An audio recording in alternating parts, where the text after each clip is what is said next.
As mayor of the city of Seattle, I am pleased to welcome all of you to a very special event. In many ways, this may be the most special event of this entire historic week.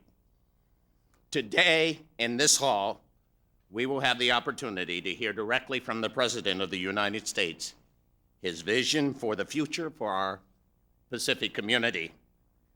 I don't have any grandchildren, and I'm not sure I'm looking for it yet, but when I do, I'm sure I'll tell them about this day, because the ideas and the visions we will hear today will help shape the world for decades to come. So I want to thank you, Mr. President, for coming to our region and for all the leadership you have shown on issues that affect our region. This entire week is a historic moment in the life of Seattle and the evolution of the global economy. Seattle is honored to host you and all the other leaders. We are excited by the vision you have shown on trade and Pacific Rim issues, and we welcome the opportunity to serve as a living model to the rest of the world. You who are assembled here today have made a major commitment in making this APEC conference and all the organizing committee come to fruition today, and we want to thank you. Now, as all of you know, this has been a very significant week in the presidency of Bill Clinton. He took on a fight that nobody thought he could win, and he fought for what he believed, for what he knew were the long-term interests of this nation. And in the end, he not only prevailed, he sent a resounding message to the people all across this nation and all around this world. Thanks to Bill Clinton, America is once again a nation that is reaching outward and not pulling inward. Thanks to Bill Clinton, America is once again a nation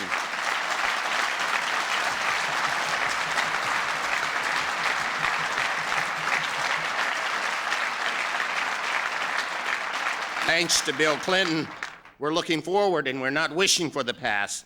Thanks to Bill Clinton, America is looking to fix problems, not just fix blame.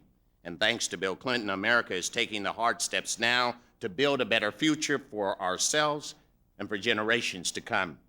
To me, that's the most profound message in the President's vision for the new Pacific community. America cannot prosper unless all nations prosper. Our children will not find good jobs. Our children will not enjoy better lives unless we look beyond our own borders. Issues like national security, economic prosperity, and human rights cannot be separated. They are inextricably linked, and our policies must reflect that reality. Mr. President, the vision you have created will challenge all of us to set aside our narrow worldviews and to expand our notion of what it means to be both American citizens and world citizens. It will demand greater education, greater understanding, and any lesser leader would not dare to challenge his people in this way. But any lesser leader would be shortchanging the future by challenging all of us here at home and challenging governments and citizens around the world. You are lighting a way to a future of greater peace and prosperity for the entire world community. So I commend you for having the courage to tackle a challenge so large and so difficult, yet so important. Now it is my pleasure to call on someone to introduce our president, and let me call on another man who has vision and courage in great measure, a man who has tackled the tough issues and made the tough decisions, a man who was called by his president to aid in the fight and came with all his knowledge and all his influence to make sure that victory was won, a man who has led the way on so many issues from healthcare to international trade, the governor of the state of Washington, Mike Lowry. Thank you. Thank you. Thank you. I'm just a happy intermediary here. So thank you very much, Mayor Rice. Thank you, Norm, for the tremendous job you do. You are a source of pride for our state all across the nation for your recognized leadership, and thank you very much. And thank you to all of you who have worked so hard on the host committee for this wonderful, wonderful thing for our state and indeed for the Northwest. Our outstanding friend to the south, Governor Barbara Roberts, is here. And while this has been a great source of pride for the state of Washington, it's a great source of pride for the entire Northwest. The wonderful cooperation that's come here between the private and the public sector in putting together this reception has been so important. And on behalf of the people of the state of Washington, we want to thank you for all of your work in doing that. Every person in the state of Washington is so proud and so delighted that the national leaders from our Pacific Rim friends nations have come here to our state. And every person in the state of Washington is so proud and delighted that our great leader, President Bill Clinton, has called this meeting of these national leaders here in our state. The nations that make up the Pacific Rim, the APEC nations, we're so delighted it's now 17 APEC nations, represent more than 60%, indeed almost 2/3 of the world's economic output. And the real future for where we all want the world to move is so invested in the cooperation between our nations.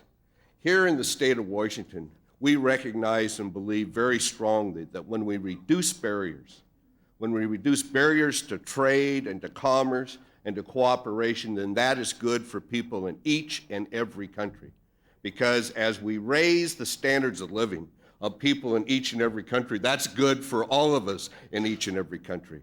And those are the premises on which we believe so important to our economy and to the peace for the world. Now, one of the great moments in moving forward in that was the passage of the North American Free Trade Agreement 2 days ago in Congress.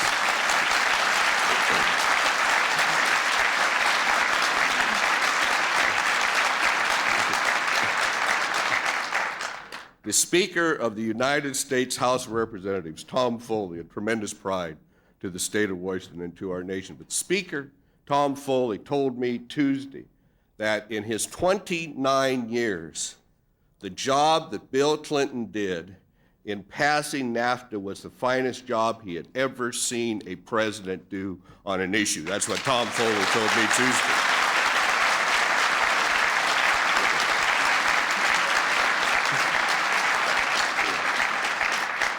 And after that passage, the president said it was a defining moment in the history of the United States. And that was definitely true. But it was a defining moment in the history of the United States because we have a president who is a definer of where the future of this country is going. A president who has rejected the fear politics and has moved forward with courage and vision for those things that he is leading our country to do. It is a great honor for me, on behalf of all the people in the state of Washington, to welcome to the podium and to the state of Washington the 42nd President of the United States, a great president, Bill Clinton.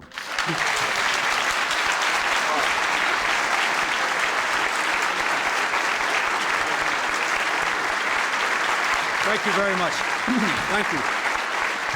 Thank you very much. Thank you. Thank you. Thank you very much. Thank you. Thank you. Thank you. Thank you. Thank you very much. Thank you. Thank you. Thank you. Thank you so much for that warm welcome, and thank you, all of you, for everything you have done to make this conference of the Asian Pacific Economic Council a success. I want to thank your governor for his leadership and coming all the way to Washington, D.C. to help me pass the NAFTA agreement and for speaking up for it. And as the leader of the state which leads America in per capita trade, I want to thank my good friend Mayor Rice, who heads this wonderful city, which has been voted the best city in America in which to do business. In no small measure because of your mayor.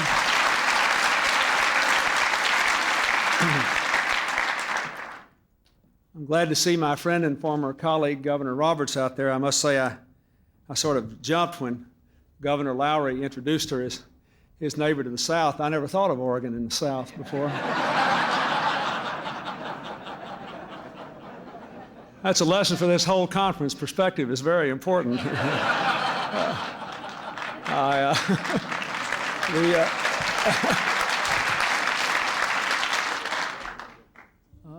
I have one member of your delegation here, Congressman Norm Dix, who came back with me yesterday, and Speaker Foley is on the way, but I'm glad to see him here. I think the Washington delegation has been enormously supportive of this administration and the cause of economic expansion, and I am very grateful for that. Senator Murray wanted to come back with me also, but she's on the floor of the Senate even as I speak here, debating the crime bill and trying to pass it with 100,000 new police officers and the Brady bill and a historic ban on assault weapons, which she's working hard to keep in the bill. And for my part, I hope it stays in there.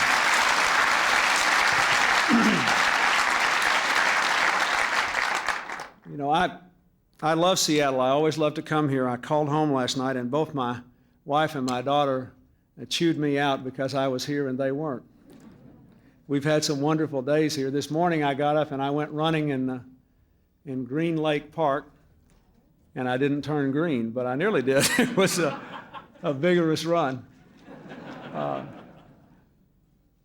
I'm delighted that so many members of our administration came with me. The Secretary of Commerce, Ron Brown, my Chief of Staff, Matt McClarty, and our National Economic Advisor, Bob Rubin, are over here to my right, but we also have the Trade Ambassador, Mickey Cantor, here, and the Secretary of State, Warren Christopher. They have all come here to make it clear how important we believe this wonderful meeting is to our future interests, as I know you do. I'm glad to see so many of my friends here from other states in the West and indeed from all across America.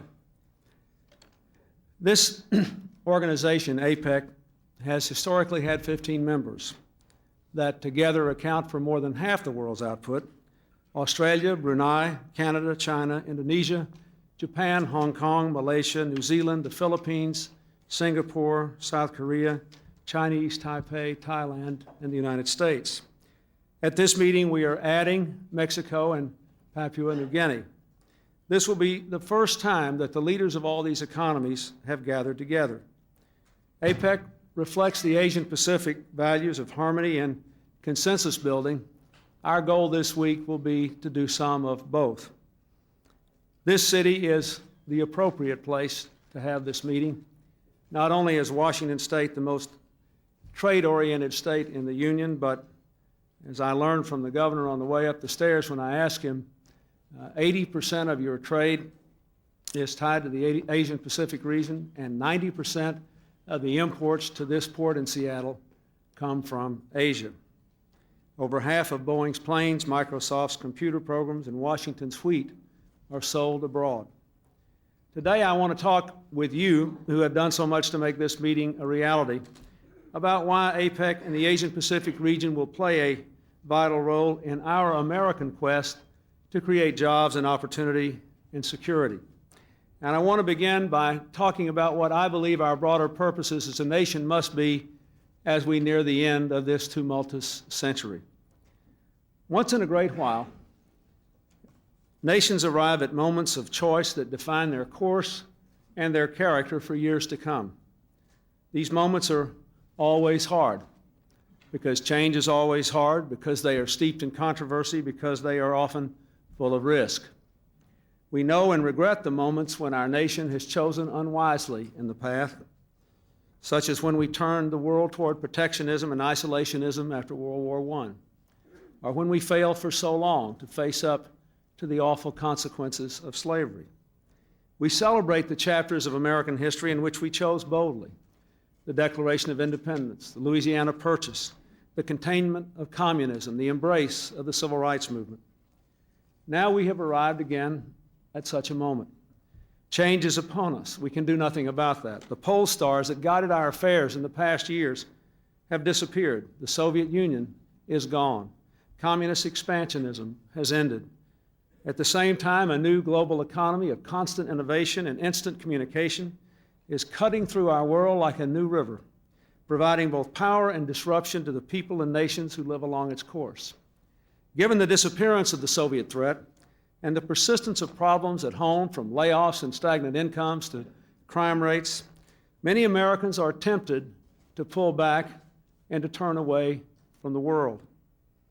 This morning I ran with some of my friends from Seattle, and we were talking about the irony that some of us felt being so excited about this meeting and all of its promise and prosperity. And one of my friends who is a judge here was going to court to deal with candidates for parole and talking to me about all the young children who are in trouble, even in this, one of our most vibrant cities. In times like this, it is easy to just turn away.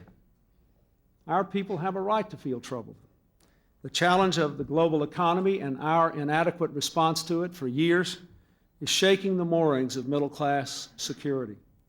So are the destructive social developments here at home and our inadequate response to them. But we simply cannot let our national worries blind us to our national interests. We cannot find security in a policy of withdrawal guided by fear.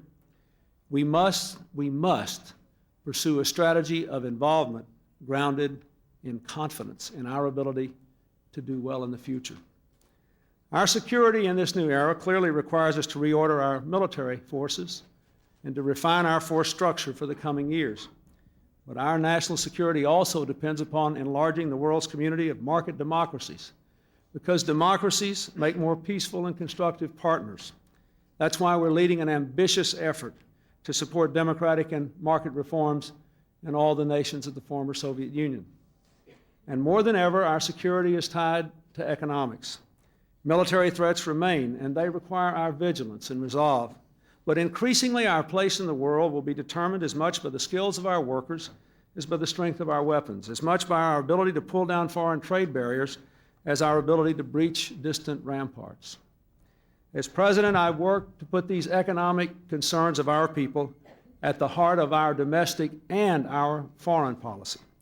We cannot remain strong abroad unless we are strong at home. Stagnant nations eventually lose the ability to finance military readiness, to afford an activist foreign policy, or to inspire allies by their examples. You have only to look at what happened to the former Soviet Union to see that lesson writ large. It collapsed from the inside out, not from the outside in. At the same time, creating jobs and opportunities for our people at home requires us to be engaged abroad so that we can open foreign markets to our exports and our businesses. Today, exports are the lifeblood of our economic growth. Since the mid-1980s, half our increases in incomes and almost all the expansion in manufacturing jobs in the United States have been tied to exports. This trend will continue. All wealthy nations, and many more than we, are having difficulty creating jobs and raising incomes, even when there is economic growth. Why is that? Because workers in advanced countries must become ever more productive to deal with competition from low-wage countries on the one hand and high-skilled, high-tech countries on the other. Being more productive simply means that fewer and fewer people can produce more and more goods. In an environment like that, if you want to increase jobs and raise incomes, the only way to do it is to find more customers for each country's product. There is no alternative. No one has yet made any convincing case that any wealthy country can lower unemployment and raise incomes by closing up its borders. The only way to do it is to expand global growth and to expand each country's fair share of global trade. This country must do both.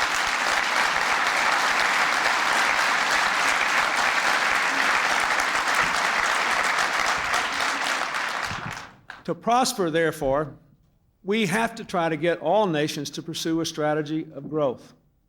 I have worked hard on that. For 10 years, I watched America go to these G7 meetings and be hammered on by other nations to reduce our deficit, to stop taking money out of the global pool of investment capital, to help to contribute to global growth by showing some discipline here at home. Well, we've done that. We've done that. And now we must get our partners in Europe and Japan to also follow strategies that will promote global growth. Much of our trade deficit problems today are the result directly of slow economic growth abroad. And this nation now is growing more rapidly than all of our wealthiest competitors. We must do that. But we must also compete, not retreat. We cannot confuse our objectives with our problems. We have no alternative, even in a time of slow global economic growth, to taking the steps to expand world trade. We are pursuing a new global trade agreement under GATT by the end of this year. In July, we negotiated a market opening agreement at the G7 to help advance the GATT process. That market opening agreement offers the prospect of hundreds of thousands of new jobs in the American economy. We have placed our vital relationship with Japan on a new foundation that will allow our workers and our businesses greater access to Japanese markets when we complete the process. We have established a new dialogue for economic cooperation with Korea, aimed at improving trade and the regulatory environment for the United States and other foreign businesses in that nation.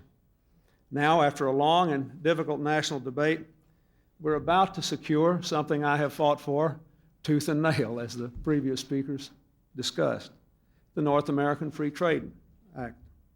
I fought for NAFTA because I believe it will create American jobs, and a lot of them, and because I believe it will improve the quality of our life, and because I know it will lead us to similar agreements with the rest of the market democracies in Latin America, and because I believe that it sends a message that our hemisphere wanted to hear and that the world needs to hear. The Cold War may be over, but the United States is not about to pull up its stakes and go home. We will remain engaged in the world.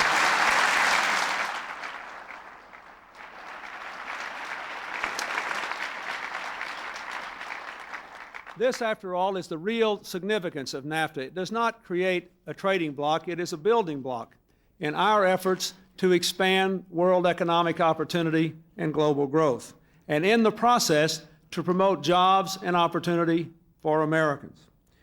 Wednesday's vote for NAFTA enables me to begin this APEC meeting bolstered by a bold expression of America's intent to remain involved in the world. And the NAFTA vote, combined with this APEC conference, greatly strengthens our push for an even bigger potential breakthrough, a new GATT agreement. I want to be clear about this. This nation will not accept a flawed agreement, but if we can achieve one that meets our standards, the benefits to our people could be enormous. Over the first 10 years, a good GATT agreement could create 1.4 million American jobs and boost the average American family income by $1,700 a year. Over a decade, it could expand the world's economy by $5 trillion. This, my fellow Americans, is the answer to 20 years of stagnant wages for the hardworking middle class.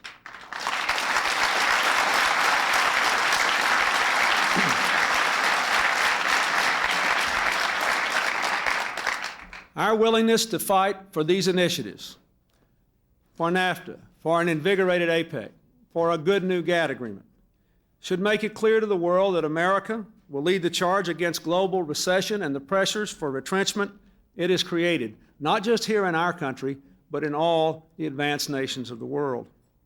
Years from today, Americans will look back on these months as a moment when our nation looked squarely at a new economic era and did not flinch from its challenges.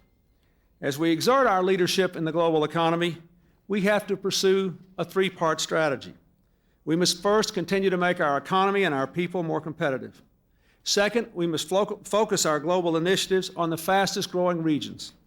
Third, we must create new arrangements for international relations so the forces of this new era benefit our people as well as our partners. Our first challenge involves actions here at home.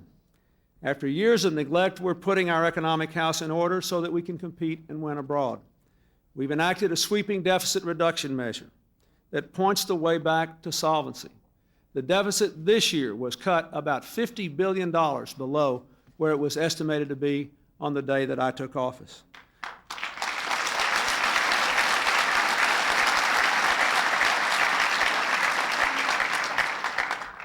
Largely because of plummeting interest rates that are directly resultant from the deficit reduction efforts.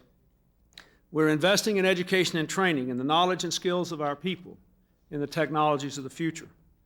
We're working to ensure that we have the means to adjust to a dynamic world economy.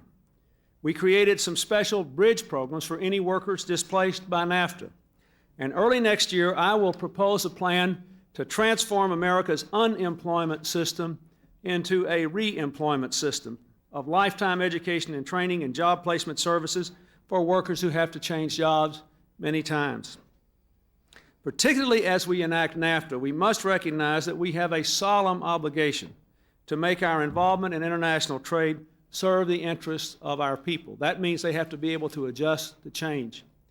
And if I might just add a parenthesis here to all of you who are very much future-oriented, this country today is really being limited in what we can do because so many of our systems, economic and social, are organized for conditions that no longer exist.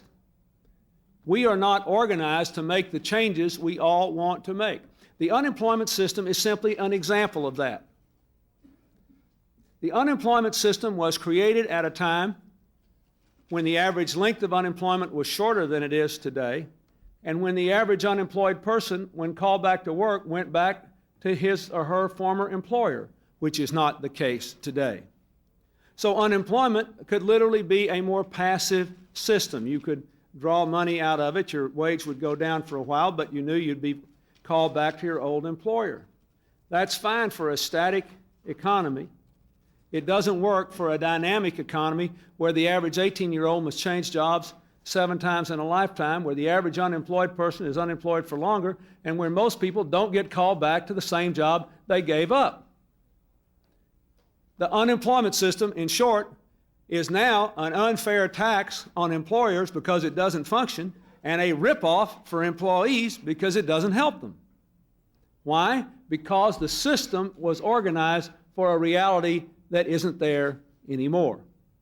So what the Labor Secretary is trying to do is to set up a system where people who lose their jobs immediately, and even before they lose their jobs if possible, begin training programs, begin job placement programs, begin thinking about what the future really holds instead of living with a system that was yesterday's reality and is today's sham.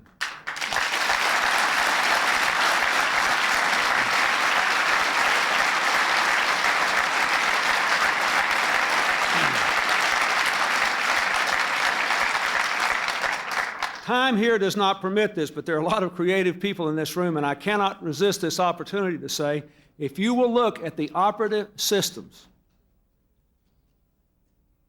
in the courts, in the juvenile system, and all the social systems of this country, in the education and training systems, and in the economic arrangements of this country, you will find example after example after example after example where good, bright, creative people who know what the problems are struggling with organizations which thwart their ability to deal with the world as it is. This is one of our great challenges, my fellow Americans, and we must face it. With the end of the Cold War, we're trying to open billions of dollars worth of formerly restricted high-tech goods to export markets. We're working to speed the conversion of companies, of workers, of communities from defense to commercially successful economies.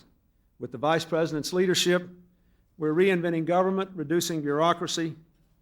We're about to reform our healthcare system in ways that will relieve businesses burdened by unfairly rising costs and provide security for families terrorized by uncertain coverage. All these steps to make our people and our nation better prepared to thrive in this competitive economy are important. The beginning steps, while limited, are beginning to pay off. The deficit has declined, interest rates have been at historic lows, inflation rate remains low while investment is increasing, housing starts have climbed for 3 straight months, employment is increasing. In the first 10 months, there has been more private sector job increase than in the previous 4 years. To be sure, there is still much to do, but this is a good beginning.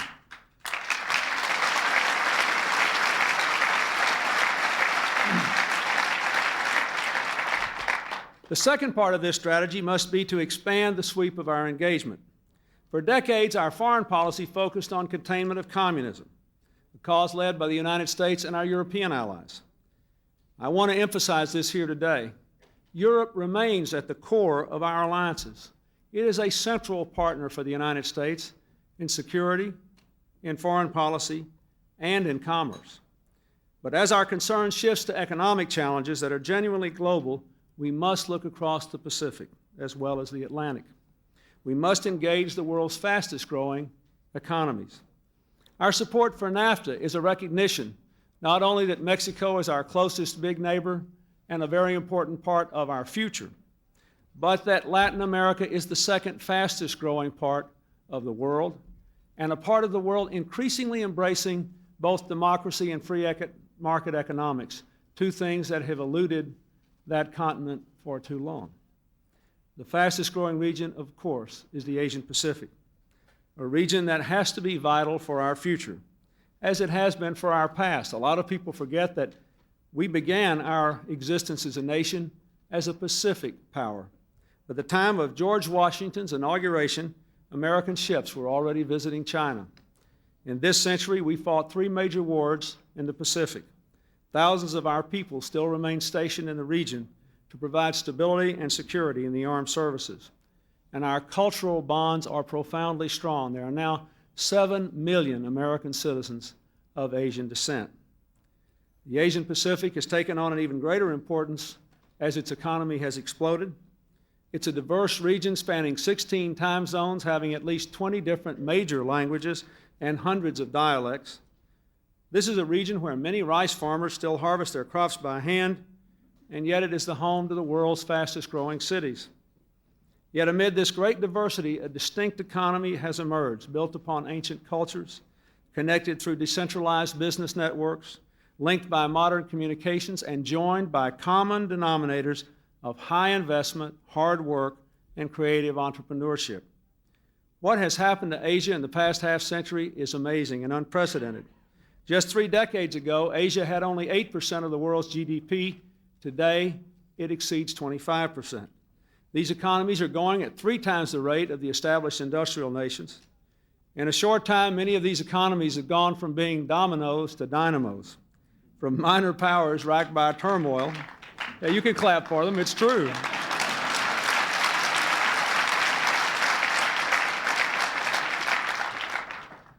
The press will ask me at the end of this speech who gave me that phrase. It came from Win Lord, our Assistant Secretary of State for Far Eastern Affairs. He also gives me good ideas as well as good phrases. This is a hopeful time. For the first time in this century, no great military rivalry divides the Asian Pacific region. Active hostilities have yielded to possibilities for cooperation and gain. Of course, the region still has problems and dangers. Tens of millions of Asians still live on less than $1 a day. There are territorial disputes, ethnic tensions, and weapons proliferation. The sudden growth has led to serious environmental strains, from smoke-choked cities to toxic dumping. And there are human rights abuses and repression which continue to affect millions of people throughout the region. The economic explosion has been a source of anxiety for many Americans. Our workers are concerned that their jobs, their markets are being lost to Asia. Of the nations that are represented here, I believe we have a trade deficit with all but one. These trade imbalances with Japan and China alone account for more than 2/3 of our total trade deficit. And we do have a trade deficit, as I said, with virtually every one of the nations. Yet ultimately, the growth of Asia can and should benefit our nation. Over the past 5 years, our exports to every one of these nations has increased by at least 50%. Much of what Asia needs to continue on its growth pattern are goods and services in which we are strong: aircraft, financial services, telecommunications, infrastructure, and others. Already, Asia is our largest trading partner. Exports account for 2.5 million jobs here in America to Asia. Increasing our share of that market by 1% would add 300,000 jobs to the American economy. This is an effort worth making.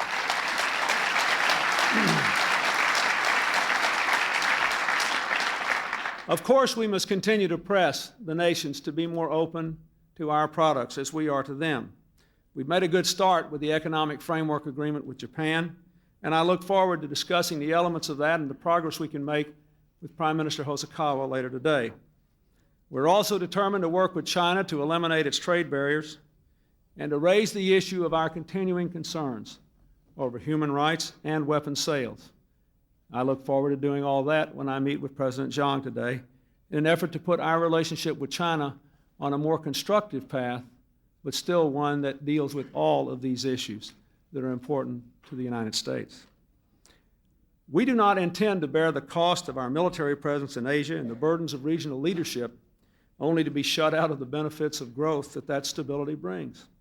It is not right, it's not in the long-term interest of our Asian friends, and ultimately it is a trade relationship that is simply not sustainable. So we must use every means available in the Pacific as elsewhere to promote a more open world economy through global agreements, regional efforts, and negotiations with individual countries. As we make these efforts, United States business must do more to reach out across the Pacific. I know Seattle's business community understands the potential that lies in the Asian Pacific region, but millions of our businesses do not. We cannot have customers where we are not there to make the sale. I want American businesses to see the opportunities, to hear the success stories, not only here but all across the nation. I want more American businesses to follow the examples of firms like H.F. Henderson Industries in West Caldwell, New Jersey, which manufactures automatic weighing systems. This small firm's sales to China, South Korea, Australia, Singapore, and Hong Kong have added over 24 jobs to its payroll of 150. You think about that. If every company in America with 150 employees could add 24 jobs by exports to Asia, we would have a much smaller unemployment problem in a very short time. We have to do a better job of piercing those markets, even as we press for them to be open. In July, I made my first trip overseas as president to Asia. During that trip, I proposed this leaders' meeting and described a vision of a new Pacific community. To underscore the importance we place on working for shared prosperity, for security, and for democracy, as I said earlier, the Secretary of State, the Secretary of Commerce, our trade representative, they've all come here to Seattle, all going to give major speeches here, all going to make our presence felt. We want to be a partner with all the other nations that are here in making this Pacific community. But as I said earlier about our problems here at home with the unemployment system, you could also say the same thing about the international system. We have to develop new institutional arrangements that support our national economic and security interests internationally. If you look at the end of World War II and the success that flowed from it, that didn't happen by accident. Visionaries like Harry Truman and George Marshall, George Kennan, Dean Acheson, Averell Harriman worked with other nations to build institutions like NATO, the IMF, the World Bank, the GATT process. We take it for granted now, but it took them a few years to put this together, and it wasn't self-evident at the time that it had to be done. And a lot of people thought it was a waste of time or effort, and others thought that it would never work, and others thought that it wasn't even a good idea. But these people had the vision to see that collective security, expanded trade, and growth around the world were in the interest of the ordinary American citizen. We now have to bring the same level of vision to this time of change. We've done that through our vote for NAFTA. We will do so again at the NATO summit this January, where I will recommend a new partnership for peace to draw Central and Eastern Europe toward our community of security. And we're working to build a prosperous and peaceful Asian Pacific region through our work here with APEC. This is still a young organization. I want to salute those who had the vision to establish it, such as former Australian Prime Minister Robert Hawke and others, including President Bush and those in his administration, who wanted to host this regional leaders meeting in Washington State. But I want to say also that we now must imagine what this organization should be in the 21st century. Over time, there is a lot we may be able to do through this organization that no one ever thought about before. It could become a forum for considering development priorities in Asia, for working with the Asian Development Bank to assure that all can share in the region's economic growth. It could help to focus attention on barriers to trade and growth. It could evolve into a forum for dispute resolution on economic matters. The mission of this organization is not to create a bureaucracy that can frustrate economic growth, but to help build connections among economies to promote economic growth. Although we are still only formulating APEC's agenda, we can speculate what some of those connections might be. This organization, for example, could help to set up common telecommunication standards so firms don't need to have a different product design for each separate country. It could help us to move toward an open skies agreement that could lower fares for airline passengers and cargo and provide greater consumer choices over routes. It could promote solutions to the environmental problems of this populous and energy-devouring region, problems that are truly staggering today, so that we could guarantee that a polluted quality of life does not undermine a rising standard of living. Protecting the Pacific environment also can be a particular source of American business opportunities. Asia's purchases of environmental equipment likely will rise by $40 billion by the end of this decade. And our nation, which has pioneered many of those technologies, should be there to claim a large share of that market. APEC can complement our nation's other efforts to open world trade. It can provide a counterbalance to our bilateral and our global efforts. If we encounter obstacles in a bilateral negotiation, we should be able to appeal to other APEC members to help us to resolve the disputes. If our efforts to secure global trade agreements falter, then APEC still offers us a way to expand markets within this, the fastest growing region of the globe. I expect this first meeting of APEC leaders to focus on getting acquainted and on sharing perspectives. Whatever we do must be done in a spirit of genuine partnership and mutual respect in the interest of all the nations involved. This cannot be a United States show. This has got to be an Asian-Pacific combined partnership.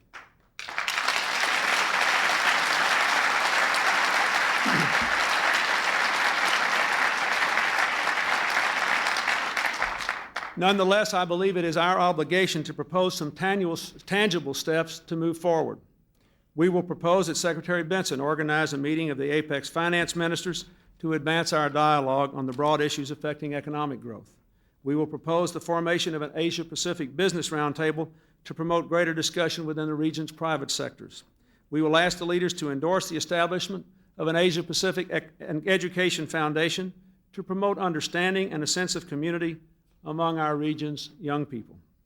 These first steps are small, but we should not understate or underestimate the scope of the journey that they could begin. Today, we take for granted the importance of many institutions that seemed unlikely when they were first created. For example, we can't imagine now how we could have weathered the Cold War without NATO. In the same way, future generations may look back and say they can't imagine how the Asian-Pacific region could have thrived in such a spirit of harmony without the existence of APEC.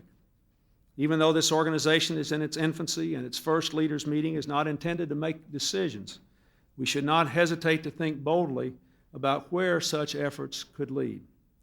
For this organization, these meetings and these relationships we are forging today can lead our members towards shared expectations about our common responsibilities and our common future. Even now, we can begin to imagine what a new Pacific community might look like by the end of this decade, and that's not very far away. Imagine an Asian-Pacific region in which robust and open economic competition is a source of jobs and opportunity without becoming a source of hostility and instability, a sense of resentment or unfairness. Imagine a region in which the diversity of our economies remains a source of dynamism and enrichment, just as the diversity of our own people in America make our nation more vibrant and resilient. Imagine this region in which newly emerging economic freedoms are matched by greater individual freedoms, political freedoms, and human rights. A region in which all nations enjoy those human rights and free elections.